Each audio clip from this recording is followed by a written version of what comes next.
السلام عليكم ورحمة الله وبركاته.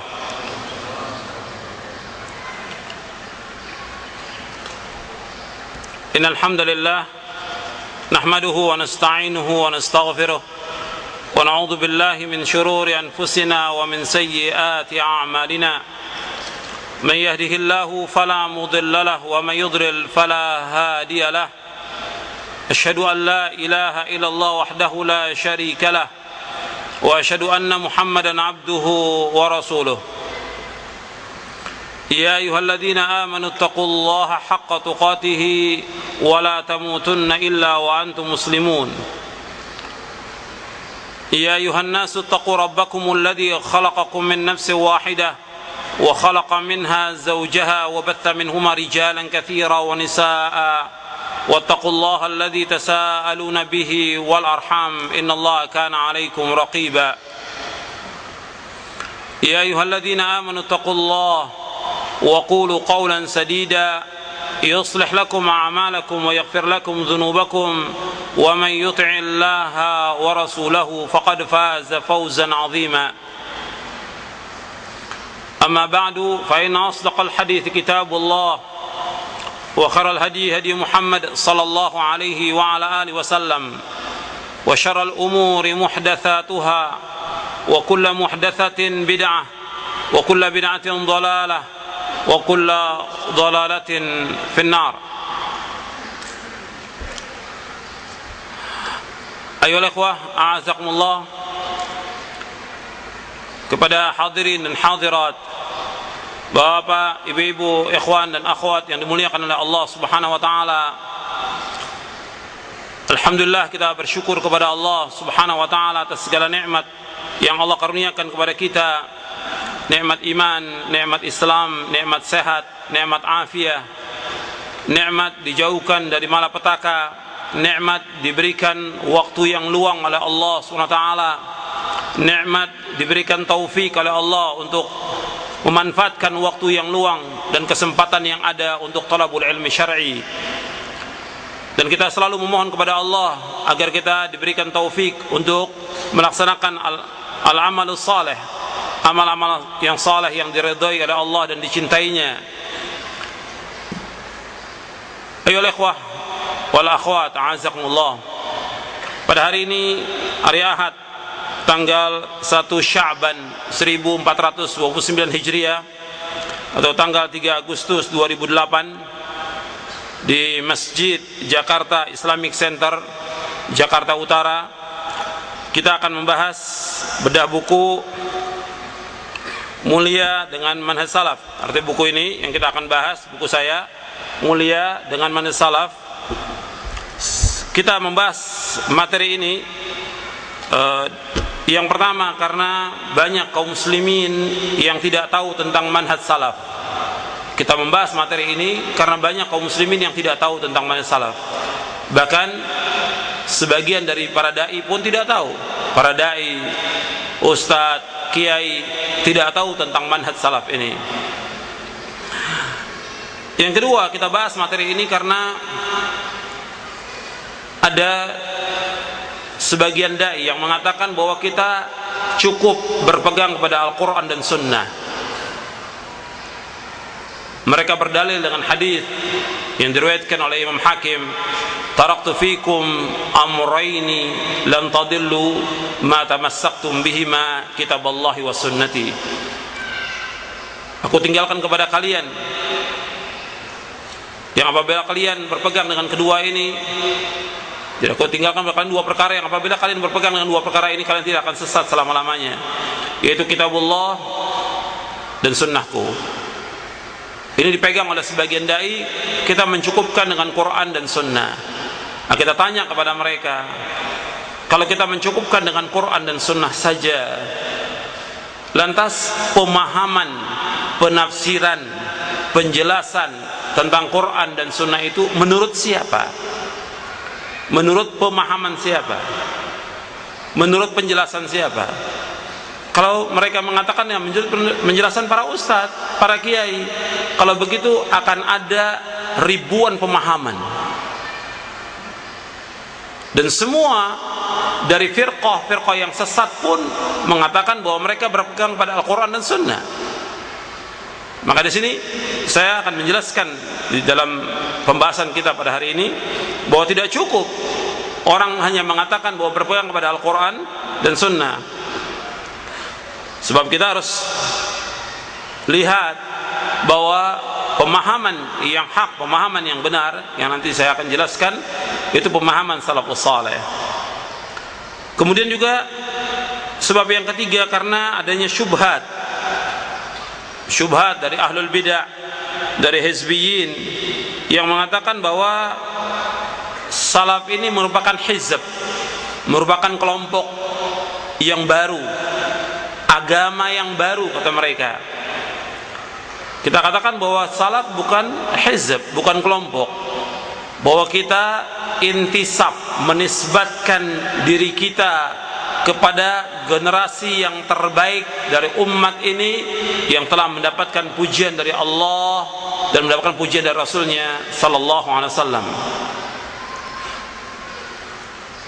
Dan intisab pada salaf merupakan intisab yang mulia, bukan merupakan satu aib, sebagaimana dikatakan oleh Syekhul Islam Ibn Taimiyah rahimahullah. Dan syubhat ini saya jelaskan di dalam pembahasan tentang bantahan kepada syubhat. Itu saya jelaskan di syubhat yang kedua dan ketiga di halaman 414 dan di halaman 418. Kemudian yang keempat, kita membahas materi ini mulia dengan manhaj salaf karena Allah Subhanahu wa taala dan Rasulnya sallallahu alaihi wasallam memerintahkan kita semua untuk mengikuti manhaj salaf yang mulia ini. Kita bahas karena Allah dan Rasulnya memerintahkan kita untuk mengikuti manhaj yang mulia ini. Kemudian yang kelima, kita bahas materi ini karena Allah Subhanahu wa taala yang maha mulia memfirmankan wahyunya kepada malaikat Jibril yang mulia, kepada Rasulnya yang mulia Muhammad sallallahu alaihi wasallam di dalam kitabnya yang mulia Al-Quranul Karim, agar kita mengikuti manhaj yang mulia ini supaya kita masuk surga. Kalau kita ingin mendapatkan keridhaan dari Allah Subhanahu wa taala dan kita ingin masuk surga, maka kita wajib berpegang dengan manhaj yang mulia ini, yaitu manhaj salaf. Karena kita semua ingin masuk surga, maka kita wajib mengikuti manhaj yang mulia ini. Ikhwan fiddin, a'azakumullah, kepada semua yang hadir, ikhwan dan akhwat, bapak, ibu-ibu, para dai, para ustadz yang mendengarkan langsung atau tidak langsung mendengarkan kajian pada hari ini, saya ingatkan sebelum kita membahas materi ini, ada beberapa kaidah yang harus kita sepakati, yang harus kita pahami dan harus kita yakini. Yang pertama, bahwa Allah Subhanahu wa taala yang maha mulia telah menurunkan Al-Quran yang mulia dengan perantaraan malaikat Jibril yang mulia kepada Rasul yang mulia Muhammad sallallahu alaihi wasallam. Dan kita wajib mengimani Al-Quran yang tidak ada kebatilan padanya dan tidak ada kedustaan dan tidak ada pertentangan. Yang harus kita sepakati bahwa Al-Quran seluruh isinya benar, tidak ada pertentangan sama sekali. Harus kita yakini dulu dan kita sepakati. Kaidah ini harus kita sepakati bahwa seluruh isi Al-Quran semuanya benar, semuanya benar. Sebagaimana Allah berfirman di dalam surah Fussilat ayat 42, la ya'tihi al-batilu min baini yadayhi wala min khalfihi tanzilu min hakimin hamid. Dalam surah Fussilat ayat 42, Al-Quran ini tidak ada kebatilan di hadapannya dan tidak juga di belakangnya. Diturunkan oleh Allah yang maha bijaksana dan maha terpuji. Jadi Al-Quran tidak ada kebatilan di depan maupun di belakang, di awal maupun di akhir. Tidak ada kebatilan sama sekali. Kemudian Nabi sallallahu alaihi wasallam yang menyampaikan wahyu ini tidak berkata dusta dan tidak berkata dari hawa nafsunya, sebagaimana Allah berfirman dalam surah An-Najm, "Wa ma yantiqu 'anil hawa in huwa illa wahyu yuha." Dan beliau tidak berkata dari hawa nafsunya. Itu beliau Rasulullah tidak berkata dari hawa nafsunya, melainkan wahyu yang diwahyukan oleh Allah Subhanahu wa taala. Jadi apa yang disampaikan oleh Nabi adalah wahyu yang wajib kita benarkan. Kemudian juga ayat yang lain dalam surah An-Nisa ayat 82, "Afala yatadabbaruna al-Qur'ana walau kana min 'indi ghairi Allahi lawajadu fihi ikhtilafan katsira." Apakah mereka tidak mentadaburkan isi Al-Qur'an? Kalau seandainya Al-Qur'an ini datang dari selain Allah, maka kalian akan mendapati perselisihan yang banyak. Dalam surah An-Nisa ayat 82, karena Al-Quran datang dari Allah, tidak akan ada perselisihan, tidak akan ada pertentangan, tidak ada saling mendustakan, tidak ada, semuanya membenarkan. Tidak ada satupun ayat dalam Al-Quran yang saling bertentangan, tidak ada sama sekali. Ini yang pertama, kaidah yang pertama, bahwa Al-Quran kita wajib mengimani dan tidak ada kebatilan padanya, tidak ada kedustaan dan tidak ada pertentangan. Yang kedua, kaidah yang kedua yang wajib kita pahami, bahwa kita wajib mengimani seluruh isi Al-Quran. Tidak boleh kita mengimani sebagian dan menolak sebagian, tidak boleh. Kita wajib mengimani seluruhnya. Sebab Allah Subhanahu wa ta'ala mengingkari orang-orang yang mereka beriman sebagian kemudian kufur kepada sebagian ayat. Allah berfirman dalam surah Al-Baqarah, surah yang kedua ayat 85. Allah berfirman, "Afatu'minuna bi ba'dil kitabi wa takfuruna bi ba'd? Fama jazaa'u man yaf'alu dzalika minkum illa khizyun fil hayatid dunya wa yaumal qiyamati yuradduna ila asyadil 'adzab wa ma Allah bighafilin 'amma ta'malun." Allah berfirman dalam surah Al-Baqarah ayat 85, "Apakah kalian mengimani sebagian kitab dan kufur kepada sebagiannya, dan tidak ada balasan bagi orang yang melakukan demikian di antara kalian melainkan kehinaan di dunia, dan pada hari kiamat akan dikembalikan kepada sepedih-pedih azab, dan Allah tidak lalai dari apa yang kalian kerjakan." Ayat ini asalnya turun kepada ahlul kitab yang mereka beriman sebagian, kufur kepada sebagian, tapi terkena juga kepada seluruh umat. Mereka tidak boleh mengimani sebagian, kufur sebagian.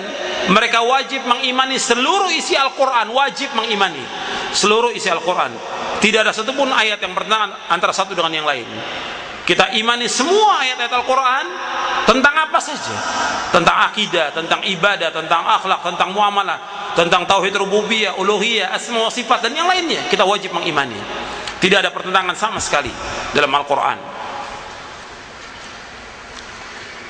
Kemudian yang ketiga, kita wajib membenarkan apa yang dibawa oleh Nabi Muhammad sallallahu alaihi wasallam. Kita wajib membenarkan apa yang dibawa oleh Nabi Muhammad sallallahu alaihi wasallam. Dan dalilnya banyak dalam Al-Qur'an. Allah berfirman dalam surah Az-Zumar surah 39 ayat 33. Allah berfirman, "Walladzi jaa'a bis-sidqi wa saddaqa bihi ulaika humul muttaqun." Dan orang yang membawa kebenaran, yaitu Rasulullah sallallahu alaihi wasallam, wa saddaqa bihi, dan orang-orang Islam membenarkannya, ulaika humul muttaqun, mereka adalah orang-orang yang bertakwa. Orang yang membenarkan apa yang dibawa Nabi, maka dia adalah orang-orang yang bertakwa. Dan kita wajib menerima apa yang datang dari Nabi sallallahu alaihi wasallam, tidak boleh kita menolak. Dan apa yang dilarang kita wajib jauhkan, sebagaimana Allah berfirman dalam surah Al-Hasyr surah 59 ayat 7. Allah berfirman, "Wa ma atakumur rasul fakhudhuhu wa ma nahakum anhu fantahu. Apa saja yang datang kepada kamu dari Rasul kamu ambil, dan yang dilarang kamu tinggalkan. Wattaqullah innallaha syadidul iqab. Bertakwalah kepada Allah, sesungguhnya Allah sangat keras siksanya. Ini yang ketiga, kita wajib benarkan apa yang datang dari Rasulullah sallallahu alaihi wasallam. Kemudian yang keempat, sebagai penegasan dari yang pertama tadi, yang keempat, tidak ada pertentangan antara Al-Quran dengan Al-Quran. Tidak ada pertentangan antara Al-Quran dengan sunnah Nabi sallallahu alaihi wasallam. Dan tidak ada pertentangan antara Al-Quran dan sunnah Nabi dengan akal yang sehat. Tidak bertentangan selama-lamanya.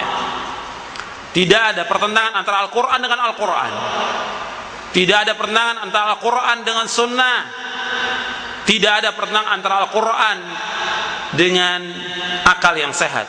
Quran sunnah dengan akal tidak pertentangan selama-lamanya. Dan ini bisa dilihat di halaman 193, bahwa tidak ada Al-Quran bertentangan dengan Quran, atau Al-Quran dengan sunnah tidak ada bertentangan sama sekali.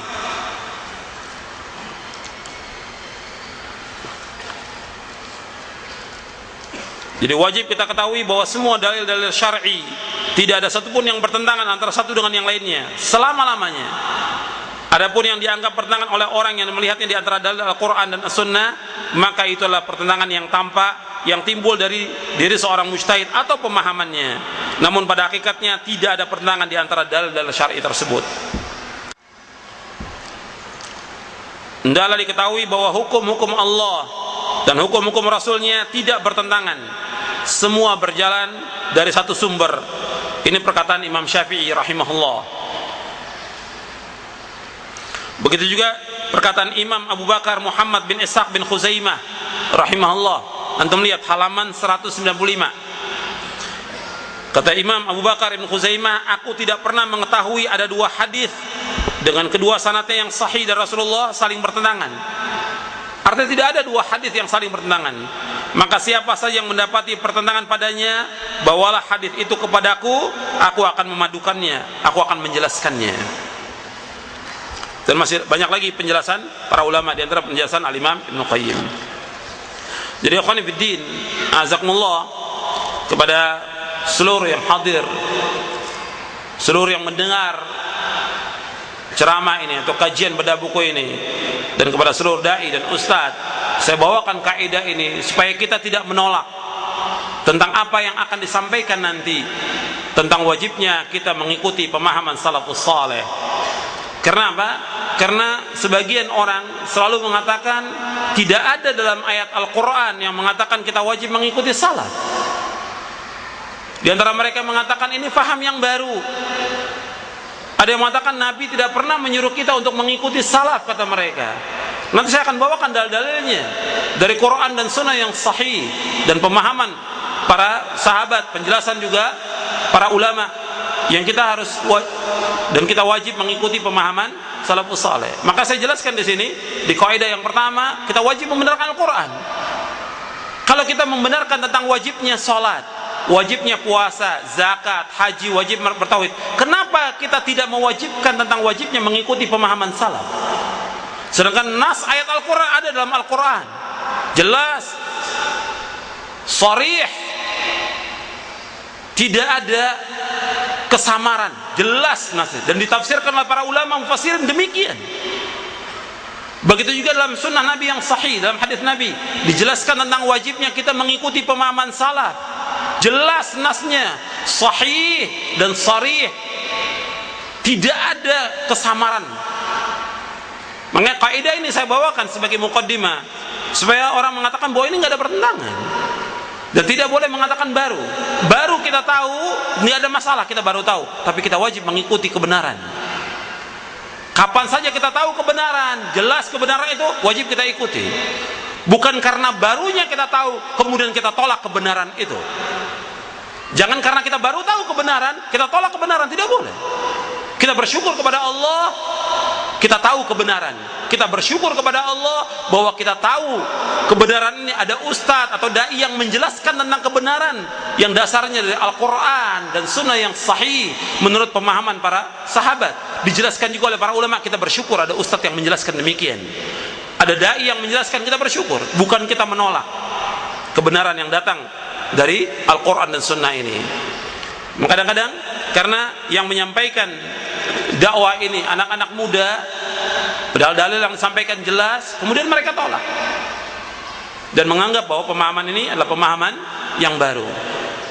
Makanya kita tidak boleh mengingkari Al-Quran, tidak boleh kita mengingkari sunnah Nabi yang sahih, tidak boleh. Kemudian ikhwan fillah azakumullah, yang juga perlu saya ingatkan kepada para dai yang kadang-kadang mereka karena baru tahu tentang manhaj yang hak ini, mereka menolak, kemudian mereka mencela manhaj yang hak ini, manhaj yang mulia ini, mereka cela, mereka hinakan, mereka ejek, dan ini akibatnya sangat fatal. Justru dengan mereka menolak atau mereka mengejek atau mereka menghina, justru mereka tambah jauh dari kebenaran, tambah menyimpang dari jalan siratal mustaqim, tambah tertutup hatinya, dan tambah jumud, tidak terbuka pikirannya untuk berkembang. Makanya ini harus kita perhatikan. Kalau nas sudah datang, kewajiban kita untuk menerima nas itu tidak boleh kita tolak dengan alasan apapun juga, tidak boleh kita tolak. Kemudian ikhwan fillah azakumullah, kita akan bahas dari buku ini, Mulia dengan Manhaj Salaf. Tentunya tidak seluruhnya kita bahas dari kitab ini, karena kitab ini tebal, hampir 600 halaman, dan gak mungkin semuanya untuk kita bahas. Karena itu ikhwan fillah azakumullah, kita akan bahas beberapa bab, karena di sini ada 13 bab. Di dalam buku ini ada 13 bab. Terus kemudian kesimpulan, kemudian nasihat penutup. Saya akan jelaskan dari awal, karena yang datang dalam kajian ini juga ada yang awam, yang baru, begitu juga ada beberapa ustadz yang juga ingin tahu tentang manhaj salaf ini. Maka saya bahas dari yang pertama, tentang definisi salaf atau makna salafiyah. Antum lihat di halaman 18.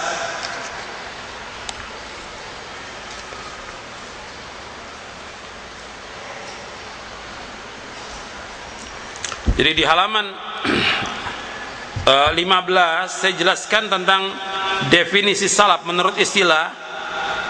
Di halaman 15, adapun menurut istilah, salaf adalah sifat yang khusus dimutlakan kepada para sahabat. Ketika disebutkan salaf, maka yang dimaksud pertama kali adalah para sahabat. Adapun selain mereka ikut serta dalam makna as-salaf ini, yaitu orang-orang yang mengikuti mereka. Artinya bila mereka mengikuti para sahabat maka disebut salafin, yaitu orang-orang yang mengikuti salafus saleh.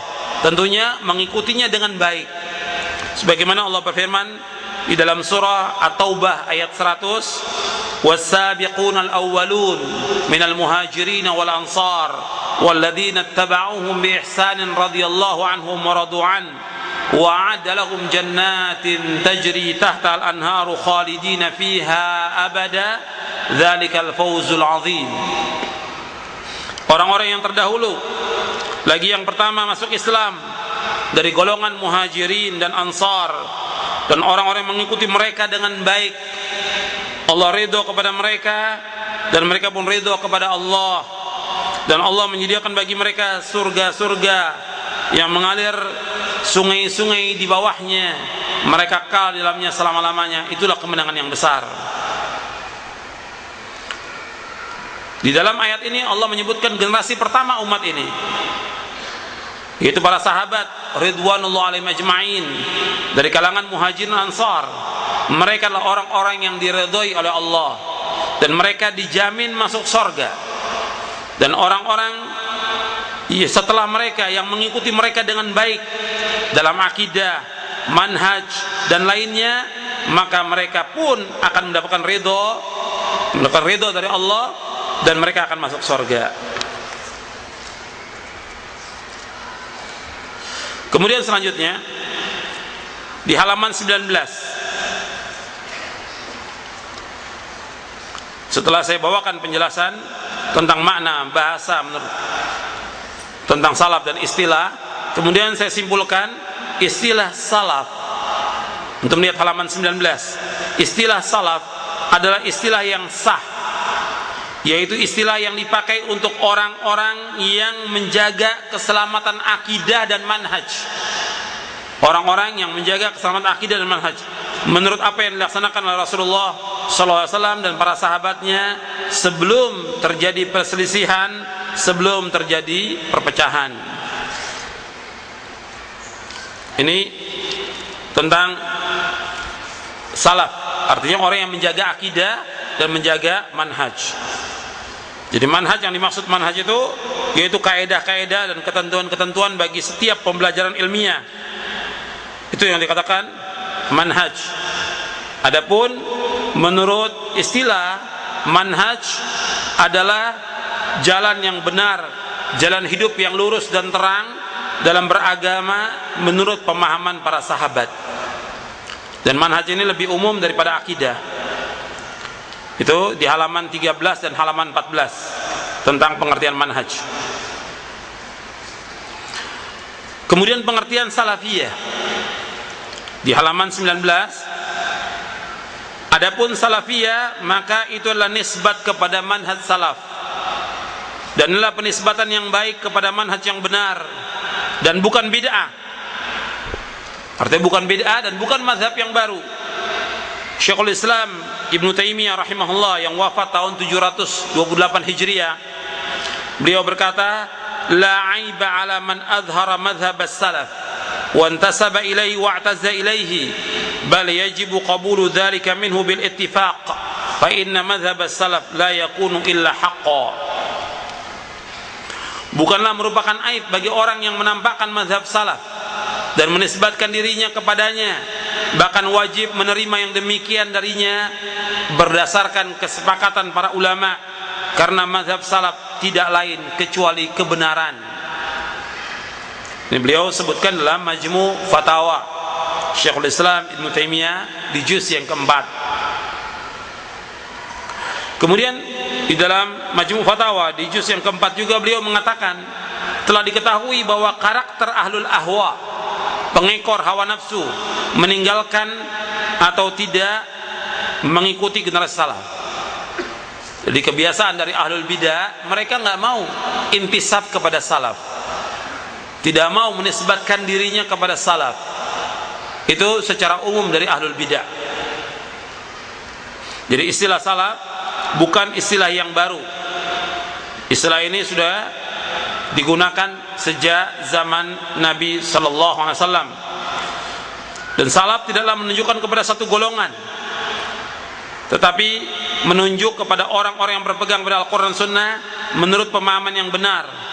Karena umat ini sudah berpecah belah, dan yang selamat pemahamannya itu hanya satu. Itu Rasulullah bersabda, ala inna man qablakum min ahlil kitabi iftaraqu ala thintaini wa sab'ina millah wa inna hadhil millah sataftariqu ala 73 thintan wa sab'una fin nar wa wahidatun fil jannah wa hiya al jamaah. Ketahuilah, sesungguhnya orang-orang sebelum kalian dari kalangan ahlul kitab telah berpecah belah menjadi 72 golongan. Sesungguhnya umat Islam akan berpecah belah menjadi 73 golongan. 72 golongan tempatnya dalam neraka, dan hanya satu golongan di dalam surga, yaitu al-jamaah. Hadis ini sahih riwayat Abu Dawud, Ahmad, Al-Hakim, Ad-Darimi, Al-Ajuri dalam kitabnya Syariah, Al-Lalika dalam kitab Syarah Usul I'tiqad Ahli Sunnah wal Jamaah. Disahihkan oleh Imam Al-Hakim, disepakati oleh Imam Al-Dhahabi, dan juga disahihkan oleh para ulama yang lainnya. Dalam riwayat yang lain, ketika Nabi menyebutkan bahwa semuanya masuk neraka dari 73, Nabi mengecualikan satu yang masuk surga. Kulluhum fin nari illa millatan wahidatan ma ana alaihi wa ashabi. Jadi semua golongan tersebut tempatnya neraka kecuali satu yang aku dan para sahabatku berjalan di atasnya. Hadis ini hasan, riwayat Tirmidzi dan Hakim dari sahabat Abdullah bin Amr radhiyallahu anhuma. Jadi ikhwan fiddin, azakumullah, kita harus meyakini bahwa yang disabdakan oleh Nabi ini benar. Bahwa Nabi menyebutkan umat ini akan terpecah menjadi 73 golongan. Dan hadisnya sahih. 72 masuk neraka, 1 yang masuk surga.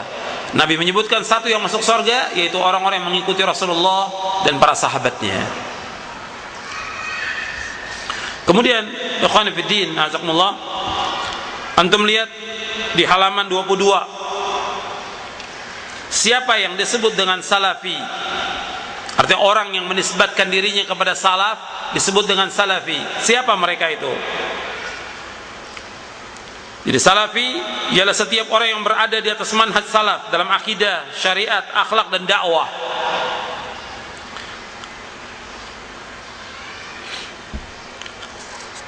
Imam Adz-Dzahabi menyebutkan tentang Imam Ad-Daraqutni bahwa Imam Daraqutni adalah imam ahlul hadis yang ahli, yang tahu tentang illat, penyakit-penyakit hadis, dan orang yang sangat benci kepada ilmu kalam. Beliau belum pernah mendalami ilmu kalam, juga tidak mendalami tentang debat, bahkan dia seorang salafi. Dalam Syiar A'lamin Nubala, Syiar A'lamin Nubala ini yang sudah ditahqiq itu 26 jilid. Kitabnya 26 jilid. Ini dibawakan oleh Imam Adz-Dzahabi pada jilid yang ke-16. Artinya Imam Adz-Dzahabi menjelaskan bahwa Imam Daraqutni seorang salafi. Jadi istilah ini sudah dipakai oleh para ulama dalam kitab-kitab mereka. Imam Adz-Dzahabi muridnya Syekhul Islam Ibnu Taimiyah yang hidup pada abad ke-7. Yang hidup pada abad ke-7 dan ke-8. Kemudian juga Imam Abu Utsman As-Sabuni, sebelum Syekhul Islam, sebelum Imam Adz-Dzahabi yang wafat tahun 449 Hijriah, beliau menggunakan istilah salaf dalam kitabnya Aqidatus Salaf Ashabil Hadis. Aqidatus Salaf Ashabil Hadis. Kemudian juga Syekh Muhammad bin Shalih Al-Utsaimin ketika ditanya tentang siapa itu salafi, beliau menyebutkan Ahlus Sunnah wal Jamaah adalah para salaf sampai generasi akhir. Barang siapa yang berada di atas jalannya Nabi SAW dan para sahabatnya, maka dia adalah salafi. Dalam syarah akidah Al-Wasithiyah di juz yang pertama. Begitu juga Al-Lajnah Daimah yang diketuai oleh Syekh Al-Imam Abdul Aziz bin Baz rahimahullah, pernah ditanya apa yang dimaksud dengan salafiyah dan bagaimana pendapat antum tentangnya. Maka Lajnah menjawab, as-salafiyah adalah penisbatan kepada salaf. Sedangkan salaf adalah para sahabat Rasulullah sallallahu alaihi wasallam dan para imam pembawa petunjuk pada masa 3 kurun pertama. Semoga Allah meridhai mereka, yang disaksikan dengan kebaikan oleh Rasulullah sallallahu alaihi wasallam. Nabi bersabda, khairun nasi qarni, thumma alladhina yalunahum, thumma alladhina yalunahum, thumma yaji'u qaumun tasbiqu syahadatu ahdim yaminahu wa yaminuhu syahadatahu. Sebaik-baik manusia lah pada masaku, itu masa sahabat, kemudian yang sesudahnya, kemudian yang sesudahnya. Setelah itu akan datang satu kaum yang persaksian salah seorang dari mereka mendahului sumpahnya, dan sumpahnya mendahului persaksiannya. Hadis ini sahih dan mutawatir, diriwayatkan Bukhari, Muslim dan yang lainnya. Saya bawakan penjelasan Syekh Utsaimin dan juga penjelasan Lajnah Daimah karena ada sebagian orang yang mereka menolak istilah salaf ini, yang mereka mengatakan bahwa ini perkataannya Syekh Utsaimin, ini perkataannya Lajnah Daimah. Maka saya bawakan ini, justru Syekh Utsaimin kemudian juga Lajnah Daimah membenarkan tentang penjelasan salaf, bahwa bukan sesuatu yang baru, bukan sesuatu yang muhdats. Bahkan kata beliau, yaitu salaf adalah orang yang berada di atas jalan Nabi SAW dan para sahabatnya, maka ia disebut salafi.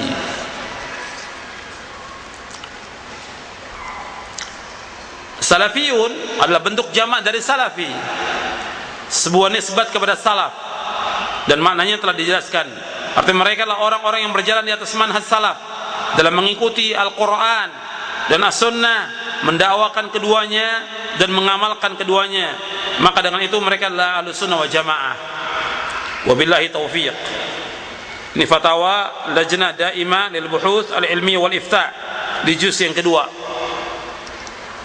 Begitu juga Syekh Shalih bin Fauzan Al-Fauzan hafizahullah berkata, salafiyah adalah artinya berjalan di atas manhaj salaf, yaitu para sahabat, tabi'in, dan generasi yang diutamakan dalam akidah, pemahaman maupun tingkah laku. Dan seorang muslim wajib menempuh manhaj ini. Jadi Syekh Shalih Fauzan mengatakan bahwa seorang muslim wajib menempuh manhaj ini. Kemudian beliau bawakan dalil dari Quran dan kemudian dari hadis Nabi sallallahu alaihi wasallam. Beliau jawab pertanyaan ini dalam kitabnya Al-Ajwibah Al-Mufidah an Asilatil Manahij Al-Jadidah. Jadi beliau menjelaskan tentang manhaj salaf. Kemudian ikhwan fiddin a'azakumullah, bahwa istilah salafi atau salaf dan ahlu sunnah ini merupakan nama dari nama-nama ahlu sunnah. Jadi bisa disebutkan dengan salaf, bisa juga disebutkan dengan ahlu sunnah. Cuma antum perhatikan, banyak sekarang ini orang-orang yang menisbatkan dirinya kepada ahlu sunnah. Banyak menisbatkan dirinya kepada ahlu sunnah, tapi mereka sudah keluar dari ahlu sunnah, dari pemahaman ahlu sunnah. Antum lihat di halaman 26 penjelasan Syekh Ali Hasan Ali Abdul Hamid hafizahullah. Antum lihat halaman 26. Adapun saat ini istilah ahlus sunnah wal jamaah menjadi rebutan berbagai pihak dan jamaah-jamaah, kelompok-kelompok yang sangat banyak, sehingga kita dapat menyaksikan sendiri banyak dari kalangan hizbiyin mensifatkan jamaah dan undang-undang mereka dengan istilah ini. Demikian pula dengan tarekat-tarekat sufiyah melakukan hal yang sama. Bahkan Al-Asy'ariyah, Al-Maturidiyah, Berlawiyah dan selain mereka mengatakan kami adalah Ahlus Sunnah wal Jamaah. Jadi banyak orang-orang yang mengajak orang menyembah kubur, mengajak orang kepada syirik, mereka juga mengatakan dirinya mereka dengan Ahlus Sunnah wal Jamaah. Padahal mereka adalah bukan Ahlus Sunnah. Karena mereka mengajak orang bukan kepada sunnah, mengajak orang kepada bid'ah, dan mereka mengajak orang kepada syirik. Jadi bukan Ahlus Sunnah wal Jamaah, tapi Ahlus Syirik wal Bid'ah. Kemudian antum lihat di halaman 27. Karena itu salah satu syiar Ahlus Sunnah wal Jamaah ialah mengikuti salafus saleh dan meninggalkan segala perkara yang bid'ah dan diadakan dalam agama. Ini disebutkan di dalam kitab Al-Hujjah fi Bayanil Mahajjah karya Imam Abul Qasim Al-Asbahani rahimahullah yang wafat tahun 535 Hijriah.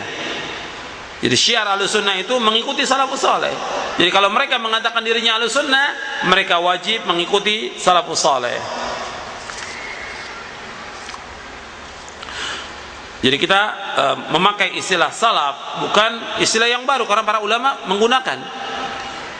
Dan kita juga menggunakan istilah Ahlus Sunnah. Cuma sekarang banyak orang yang hanya menggunakan Ahlus Sunnah saja, tidak mau menggunakan istilah salaf. Karena Ahlus Sunnah ini digunakan juga oleh firqah-firqah yang sesat. Tapi ketika disebutkan salafi, mereka tidak mau. Karena intisab Ahlus Sunnah pada hakikatnya kepada salaf. Jadi pembeda antara pengakuan orang-orang yang mengatakan dirinya Ahlus Sunnah dengan salafiyah, yaitu jalannya salafus saleh ini jalan yang jelas, akidahnya jelas, manhajnya jelas, dan dalil yang mereka ikuti juga jelas, rujukan mereka jelas, tidak seperti ahlul bidah dan juga para hizbiyin. Bab yang kedua kita nggak bahas karena ini nama-nama dari salaf atau salafiyah, nanti bisa antum lihat tentang al-jamaah, al-sunnah wal jamaah, alul hadith, alul athar, jamaatul muslimin, kemudian al-firqatun najiyah, At-Taifah Al-Mansurah, Ahlul Ittiba, kemudian Al-Ghuraba. Kita masuk pada bab yang ketiga. Untuk melihat di halaman 41 tentang keutamaan salafus saleh. Di halaman 41 tentang keutamaan salafus saleh. Ini pun tidak seluruhnya, tapi saya mau tekankan bahwa yang dikatakan sahabat, karena salaf ini nisbat kepada sahabat pertama kali, kemudian baru sesudah itu kepada tabi'in dan tabi'ut tabi'in. Siapa yang dimaksud dengan sahabat itu siapa? Antum lihat penjelasan Al-Hafidz Ibnu Hajar Al-Asqalani rahimahullah, beliau berkata, pendapat yang paling benar yang aku pegang ialah bahwa sahabat adalah orang yang pernah bertemu dengan Nabi sallallahu alaihi wasallam dalam keadaan beriman kepada beliau sallallahu alaihi wasallam dan meninggal di atas Islam. Masuk juga dalam pengertian ini setiap orang yang beriman yang bertemu dengan beliau baik lama maupun sebentar dalam menyertai beliau, yang meriwayatkan hadis dari beliau maupun yang tidak, yang berperang bersama beliau maupun tidak, yang pernah sekali melihat beliau meskipun tidak ikut duduk bersama beliau, dan yang tidak pernah melihat beliau karena suatu penghalang seperti orang yang buta. Ini dalam kitab Al-Isabah fi Tamyiz Sahabah. Beliau juga menjelaskan bahwa para sahabatlah orang yang bertemu dengan Nabi SAW dalam keadaan beriman dan mati dalam keadaan Islam, meskipun dia pernah murtad dan kembali masuk Islam, seperti Ash'ath bin Qais menurut pendapat yang kuat.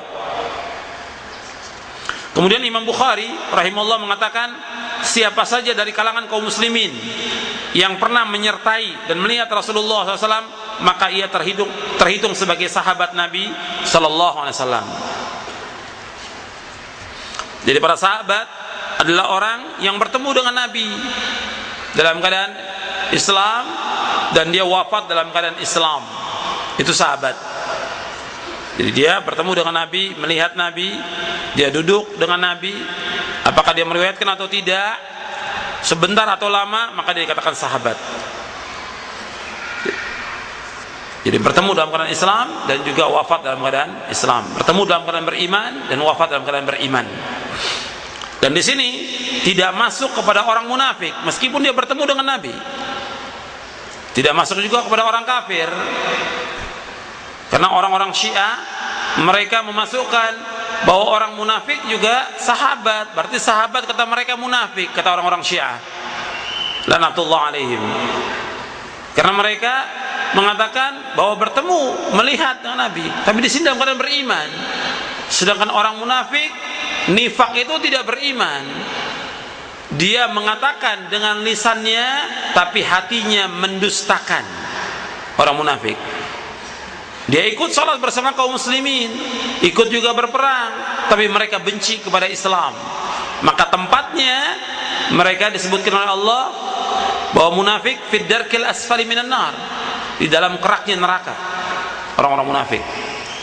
Jadi sahabat bukan munafik, munafik bukan sahabat. Meskipun dia hidup pada zaman itu dan melihat Nabi sallallahu alaihi wasallam. Jadi munafik bukan sahabat. Kemudian ikhwan fillah, azakumullah, bahwa para sahabat ini mendapatkan pujian yang mulia. Jadi pujian Allah dan Rasulnya tentang keadilan para sahabat, dan tidak perlu ditanyakan lagi tentang mereka. Sesungguhnya yang wajib menanyakan, memeriksa perawi hadis sesudah mereka. Dan penjelasan tentang keadilan para sahabat, keutamaan para sahabat banyak dari para ulama. Saya sebutkan di sini dari pendapatnya Ibnu Hazm, kemudian pendapat Ibnu Abdul Bar, begitu juga pendapat Al-Khatib Al-Baghdadi rahimahumullah. Jadi ahlul hadis mereka mengambil kesimpulan bahwa as-sahabatu kulluhum udul, bahwa para sahabat semua orang yang adil.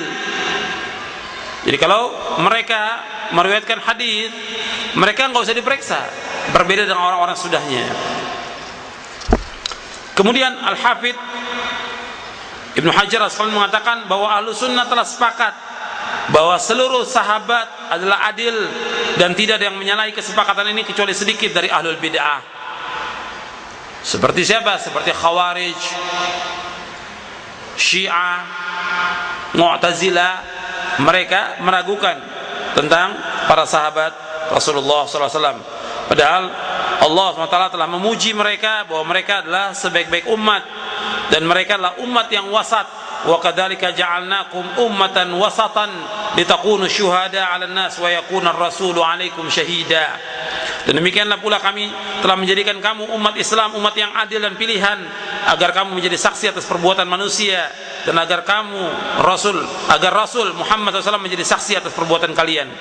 Dalam surah Al-Baqarah ayat 143. Dan kita tidak boleh mencaci maki sahabat. Hukumnya haram dan termasuk dosa besar.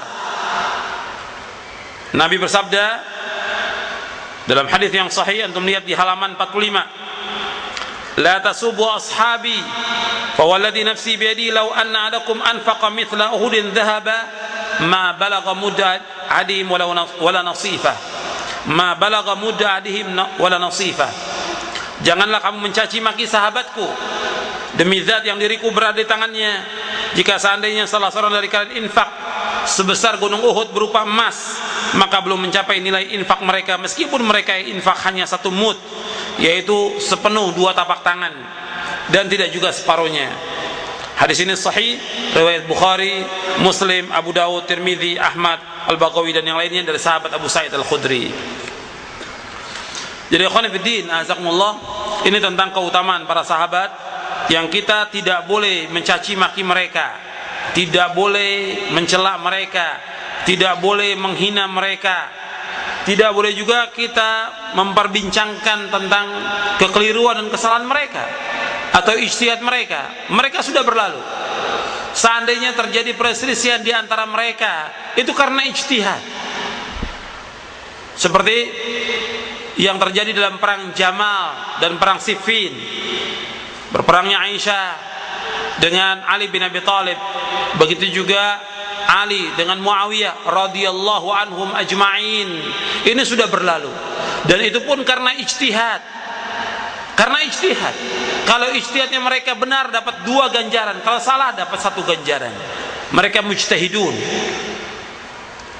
Dan riwayat-riwayat yang menyebutkan tentang berbagai macam riwayat tentang mereka, itu sebagian besar riwayatnya dusta, kata Syekhul Islam Ibnu Taimiyah. Dan saya jelaskan duduk persoalannya di dalam buku ini dari mulai halaman 47 sampai halaman 54. Dari mulai halaman 47 sampai halaman 54 saya jelaskan tentang wajibnya kita menghormati para sahabat. Dan ingat bahwa mereka sudah berlalu. Bagi mereka apa yang mereka amalkan, dan bagi kita apa yang kita amalkan. Kita tidak akan ditanya tentang mereka. Kita tidak akan ditanya tentang mereka. Maka kita wajib untuk menghormati mereka, mencintai mereka, karena cinta kepada para sahabat termasuk iman, dan membenci kepada mereka termasuk nifaq. Mencintai sahabat adalah wajib dan termasuk iman, dan membenci mereka termasuk kemunafikan. Dan disebutkan oleh para ulama Ahlus Sunnah dalam kitab-kitab akidah. Dan kita memohonkan ampun untuk mereka, memohonkan ampun untuk mereka. Walladzina ja'u min ba'dihim yaquluna rabbana ighfir lana wa li ikhwanina alladzina sabaquna bil iman wa la taj'al fi qulubina ghillal ladzina amanu rabbana innaka ra'ufur rahim. Dan orang-orang yang datang sesudah mereka, sesudah Muhajirin dan Ansar, mereka berdoa, wahai Rabb kami, ampunilah kami dan saudara-saudara kami yang telah beriman lebih dulu daripada kami, dan janganlah Engkau membiarkan kedengkian dalam hati kami terhadap orang-orang yang beriman. Wahai Rabb kami, sungguhnya Engkau Maha Penyantun lagi Maha Penyayang. Dalam surah Al-Hasyr ayat 10. Dan apabila disebut nama sahabat, perselisihan mereka kita diam. Wa idza dzukira ashabi famsiku. Apabila disebut tentang perselisihan sahabat, kamu diam. Kalau disebutkan tentang keutamaannya, kita sebutkan keutamaan sahabat, dan disebutkan oleh para imam ahli hadis dalam kitab-kitabnya. Manaqib Abu Bakar, manaqib Umar, manaqib Utsman, manaqib Ali. Artinya manaqib keutamaan mereka, tentang perjalanan hidup mereka yang baik. Disebutkan manaqib, kitab manaqib dalam kitab Sahih Bukhari, Muslim, dan yang lainnya. Kalau untuk kebaikan kita sebutkan, tapi ketika disebutkan terjadinya perselisihan, pertentangan, kita diam. Tilka ummatun qad khalat laha ma kasabat wa lakum ma kasabtum wa la tus'aluna amma kanu ya'malun. Kalian tidak akan ditanya tentang apa yang mereka kerjakan. Kita akan ditanya tentang apa yang kita kerjakan. Makanya kita wajib memuliakan mereka dan tidak boleh mencela mereka dan tidak boleh menghinakan mereka. Kedudukan sahabat sesaat bersama Nabi lebih baik daripada ibadah kita selama 40 tahun.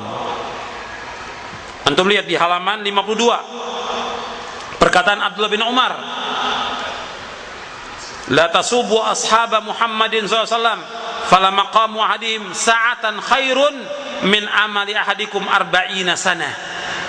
Jangan kalian mencaci maki para sahabat. Sungguh berdiri mereka sesaat bersama Nabi SAW lebih baik daripada ibadah seorang dari kalian selama 40 tahun.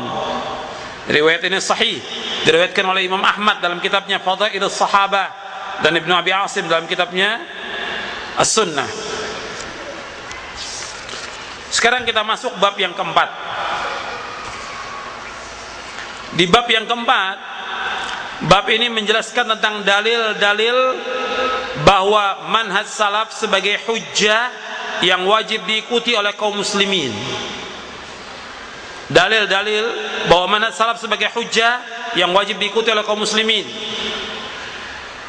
Saya bawakan di dalam bab yang keempat ini firman Allah, sabda Rasulullah, athar para sahabat, para tabi'in, tabi'ut tabi'in, penjelasan para imam mujtahidin dan yang lainnya. Saya bawakan semuanya di dalam kitab ini 64 dalil. 64 dalil yang menunjukkan tentang wajibnya kita mengikuti jejak salafus saleh. Wajibnya kita mengikuti pemahaman mereka. Wajibnya kita menapaki jejak mereka.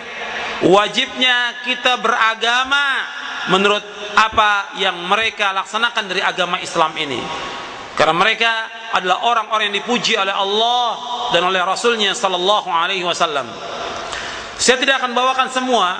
Saya akan bawakan 6 atau 7 dalil dari firman Allah, kemudian sabda Nabi, kemudian penjelasan para ulama.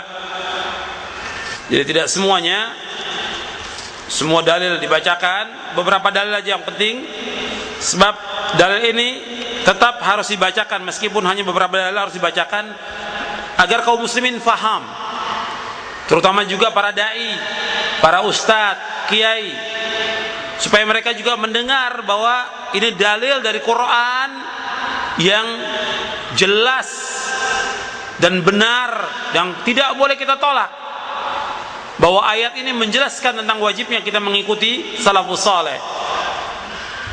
Sebagaimana tadi sudah dijelaskan di awal, di mukadimah, ada sebagian dai atau ustadz atau kiai menolak tentang pemahaman salaf. Bahkan mereka menganggap satu mazhab yang baru, satu kelompok yang baru, karena kata mereka tidak ada dalam Al-Quran yang menjelaskan tentang wajibnya mengikuti pemahaman salaf. Saya jelaskan di sini 64 dalil.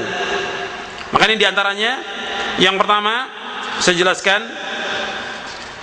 jadi saya bawakan beberapa dalil. Antum lihat di dalil yang ketujuh halaman 66. Allah berfirman dalam surah An-Nisa ayat 115, wa man yushaqiqir rasula min ba'di ma tabayyana lahul huda wa yattabi' ghaira sabilil mu'minin nuwallihi ma tawalla wa nuslihi jahannam wa sa'at masira. Dan barang siapa yang menentang Rasul sesudah jelas kebenaran baginya dan mengikuti jalan yang bukan jalan orang-orang mukmin, kami biarkan ia leluasa terhadap kesesatan yang telah dikuasainya itu, dan kami masukkan ia ke dalam jahannam, dan jahannam itu seburuk-buruk tempat kembali.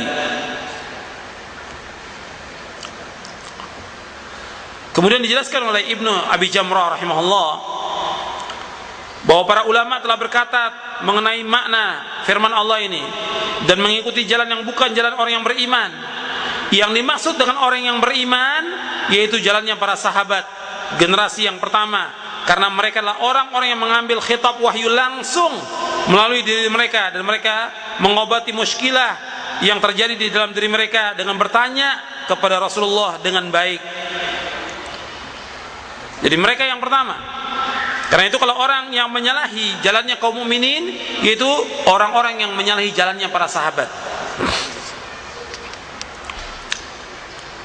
Jadi ayat ini menunjukkan bahwasanya mengikuti jalan para sahabat dalam memahami syariat adalah wajib, dan menyalahinya adalah kesesatan.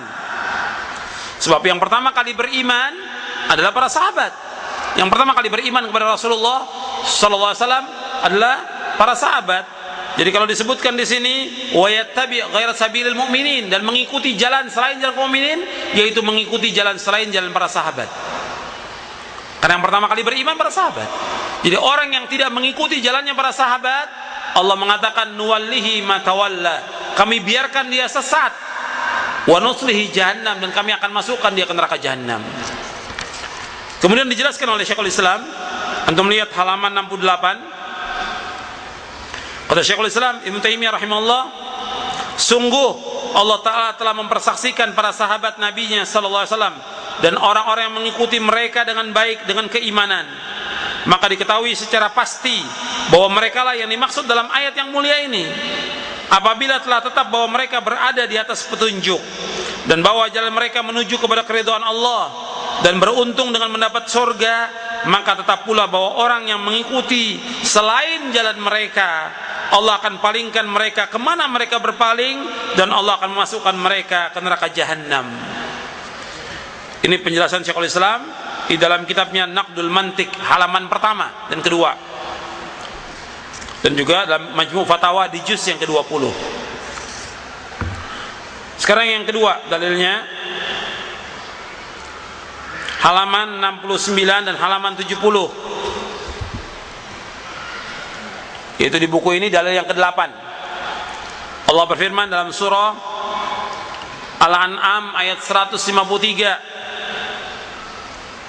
wa anna hadha sirati mustaqiman fattabi'uhu wa la tattabi'us subula fatafarraqa bikum an sabilihi dzalikum wassaqum bihi la'allakum tattaqun.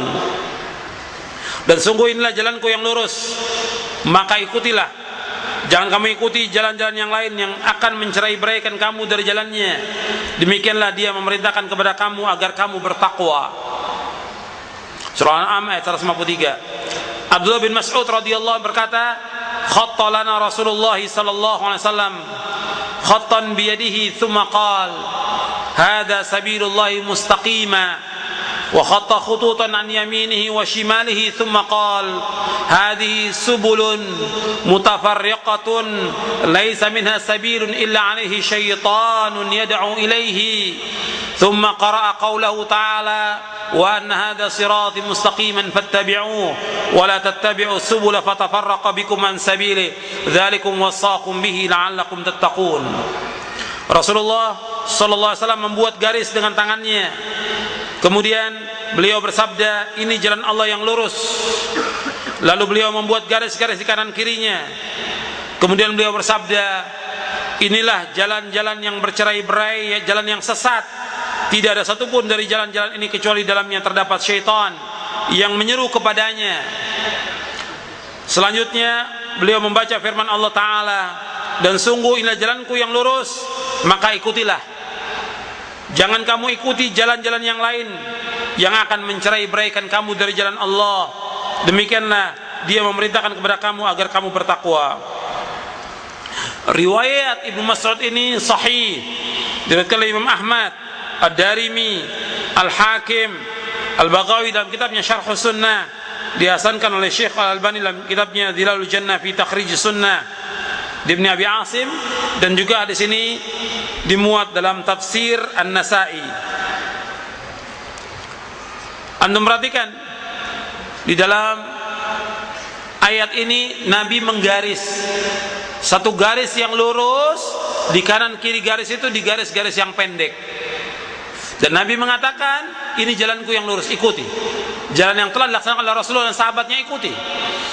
Dan di kanan kiri garis itu ada jalan-jalan yang pendek, dan setiap jalan itu mesti ada syaitan yang mengajak kepadanya. Ini menunjukkan jalan-jalan yang sesat, firqah-firqah yang sesat, para pengekor hawa nafsu yang mengajak kepada kelompoknya, yang mengajak kepada golongannya, yang mengajak kepada alirannya, yang mengajak kepada hizibnya. Ini syaitan yang mengajak mereka kepada kelompok itu. Jadi jalan yang selamat hanya satu. Maka dijelaskan di sini, apabila orang berakal menginginkan perjumpaan dengan Allah Ta'ala, memperhatikan permisalan ini dan memperhatikan keadaan semua kelompok dari kalangan Khawarij, Mu'tazilah, Jahmiyah, Rafidah, serta ahli kalam yang mendekati ahli sunnah seperti Karramiyah, Kullabiyah, Asy'ariyah dan selain mereka, bahwa setiap dari mereka memiliki jalan yang keluar dari apa-apa yang telah ditempuh oleh para sahabat dan ahlul hadis, dan setiap dari mereka menyangka bahwa jalan mereka lah yang benar. Niscaya orang yang berakal akan mendapati bahwa mereka lah firqah-firqah tersebut yang dimaksud dalam permisalan ini, yang diumpamakan oleh Al-Ma'sum Rasulullah SAW, yang beliau tidak berbicara dari hawa nafsunya, melainkan wahyu yang diwahyukan kepadanya. Ini dalam Naqdul Mantiq oleh Syekhul Islam di halaman 49. Jadi setiap golongan mereka mengatakan berada atas kebenaran, apakah itu Syiah, Khawarij, Mu'tazilah, Qadariyah, Jabriyah, dan yang lainnya. Mereka semua mengatakan bahwa mereka di atas kebenaran. Pada hakikatnya mereka telah menyimpang dari Shiratal Mustaqim. Mereka telah sesat dari Shiratal Mustaqim. Karena jalan yang lurus itu hanya satu, tidak akan sampai. Semua golongan, semua kelompok tidak akan sampai kepada Allah, tidak akan sampai kepada keridhaan Allah, dan tidak akan sampai ke surganya kecuali melalui jalan yang satu ini. Jalan yang satu ini jalan yang telah ditempuh oleh Rasulullah dan para sahabatnya ridwanul majma'in. Itu yang dijelaskan oleh para ulama.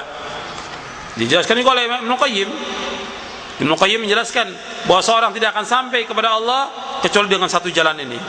Itu jalan yang telah ditempuh oleh Rasulullah dan para sahabatnya. Kemudian selanjutnya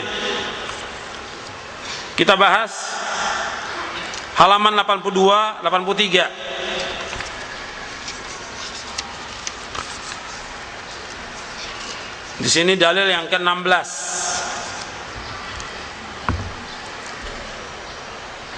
Allah berfirman dalam surah Rum ayat 31-32, "Wala takunu minal musyrikin minal ladzina farraqu dinahum wa kanu syi'a kullu hizbin bima ladaihim farihun." Dan janganlah kamu termasuk orang-orang yang mempersekutukan Allah, yaitu orang-orang yang memecah belah agama mereka dan mereka menjadi beberapa golongan, setiap golongan merasa bangga dengan apa yang ada pada golongan mereka. Surah Ar-Rum ayat 31-32. Allah berfirman dalam ayat ini, "Wala takunu minal musyrikin." Jangan kalian menjadi orang-orang musyrik, jangan kalian termasuk orang-orang yang mempersekutukan Allah. Maksudnya, jadilah kalian orang-orang yang mentauhidkan Allah dan mengikhlaskan ibadah hanya kepadanya serta tidak mengendaki selainnya. Jadi kita beribadah hanya kepada Allah, yang kita tuju hanya kepada Allah, dan kita berkehendak hanya kepada Allah, tidak kepada yang lainnya. Kemudian minal ladzina farraqu dinahum wa kanu syi'a kullu hizbin bima ladaihim farihun, yaitu orang-orang yang memecah belah agama mereka dan mereka menjadi beberapa golongan. Setiap golongan merasa bangga dengan apa yang ada pada golongan mereka. Maksudnya, janganlah kalian menjadi seperti orang-orang musyrik yang memecah belah agama mereka, yaitu dengan mengganti dan mengubahnya serta mengimani sebagiannya dan mengingkari sebagian lainnya. Ini orang-orang musyrik. Dijelaskan oleh Al-Hafidz Ibnu Katsir dalam tafsirnya, antum lihat di halaman 83.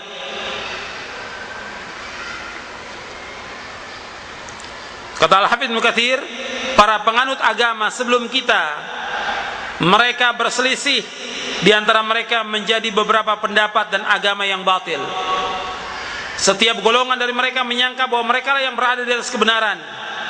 Dan umat ini, yang dimaksud umat ini siapa? Umat Islam. Anda perhatikan perkataan Ibnu Katsir.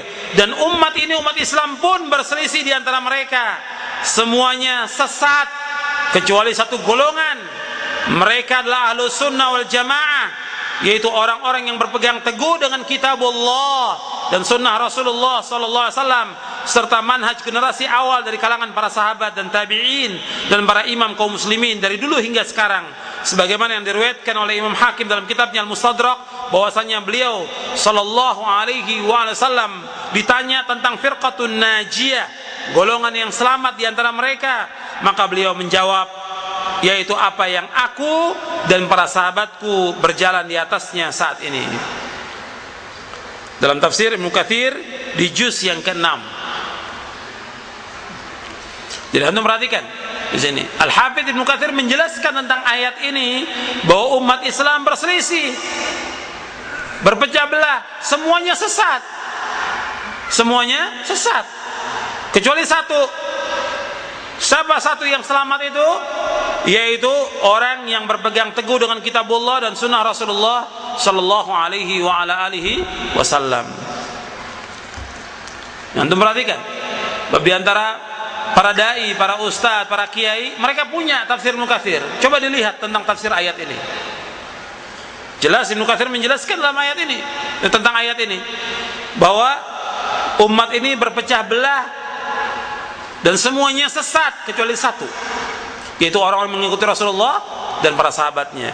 Dan kita dilarang menjadi seperti golongan yang sesat. Kita dilarang menjadi kaum musyrikin, seperti kaum musyrikin yang mereka berpecah belah dengan golongan, bergolong-golongan, dan setiap golongan bangga dengan golongannya. Selanjutnya kita bahas ayat yang lain. Antum lihat halaman 94, 95.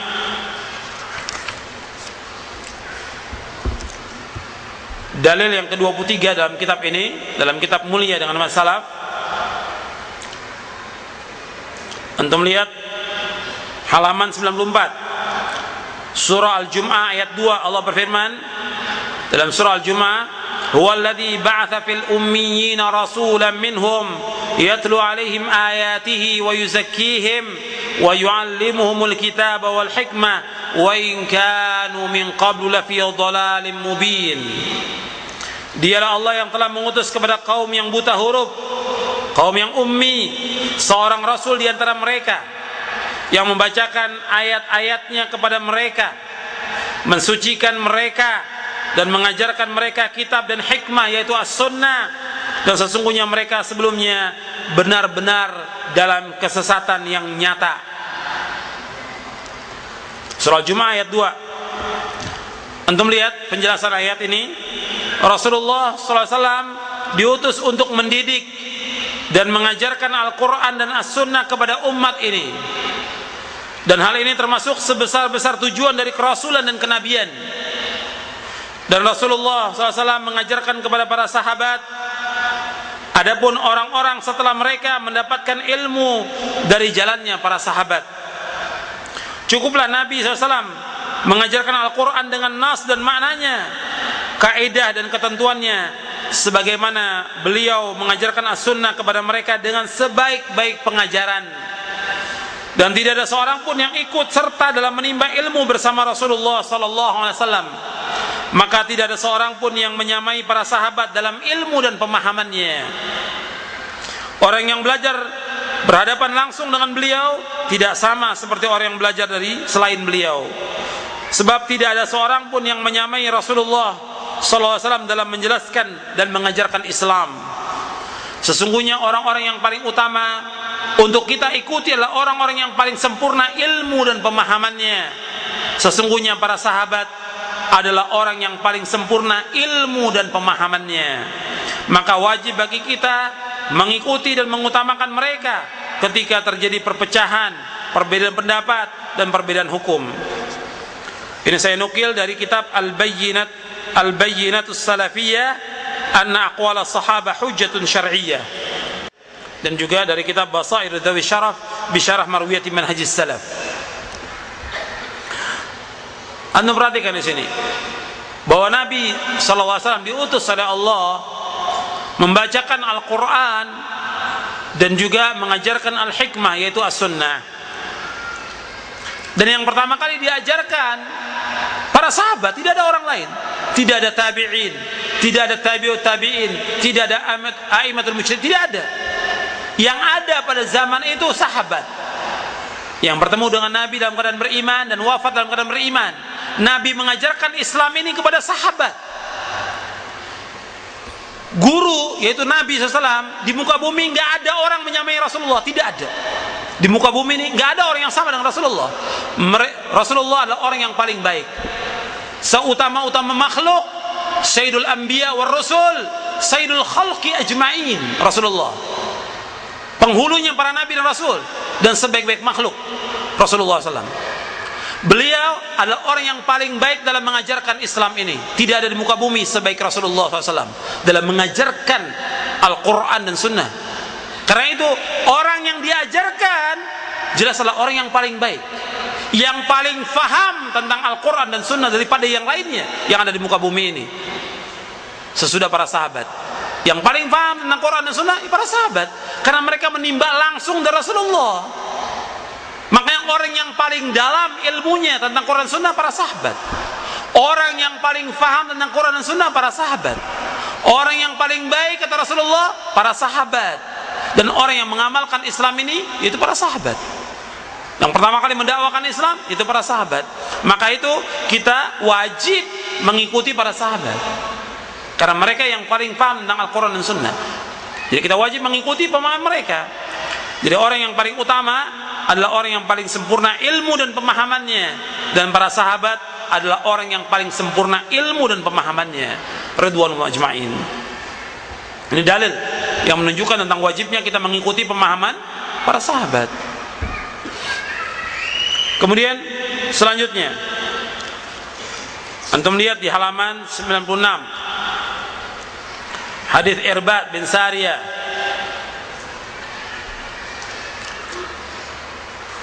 Shalla bina Rasulullah SAW ذات يوم ثم أقبل علينا بوضعنا موعظة بليغة ذرفت منها العيون ووجلت منها القلوب فقال قائل يا رسول الله كأن هذه موعظة مودع فماذا تعهد إلينا فقال أوصيكم بتقوى الله والسمع والطاعة وإن عبدا حبشيا فإنه من يعش منكم بعدي فسيرى اختلافا كثيرا فعليكم بسنتي وسنة الخلفاء المهديين الراشدين تمسكوا بها وعضوا عليها بالنواجذ وإياكم ومحدثات الأمور فإن كل محدثة بدعة وكل بدعة ضلالة.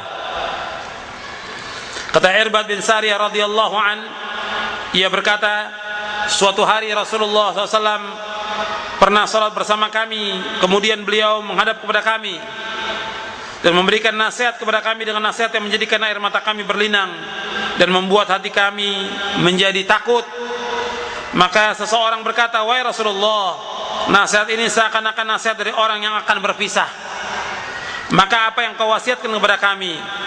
Maka Rasulullah sallallahu alaihi wasallam bersabda, aku wasiatkan kepada kalian supaya bertakwa kepada Allah, mendengar dan taat, walaupun yang memerintah kalian adalah seorang budak dari Habasyah. Sungguh orang yang masih hidup di antara kalian setelahku, maka ia akan melihat perselisihan yang banyak.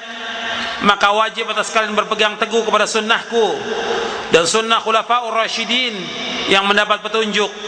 Peganglah erat-erat dan gigitlah dia dengan gigi geram kalian. Dan jauhilah oleh kalian perkara-perkara yang diada-adakan dalam agama, karena sungguhnya setiap perkara yang diadakan adalah bid'ah, dan setiap bid'ah adalah sesat. Hadis ini sahih diriwayatkan oleh Imam Ahmad, Abu Daud, Tirmidzi, Darimi, Al-Baghawi dalam Syarh Sunnah, Al-Hakim, disepakati oleh Imam Adz-Dzahabi, dan hadis ini sahih.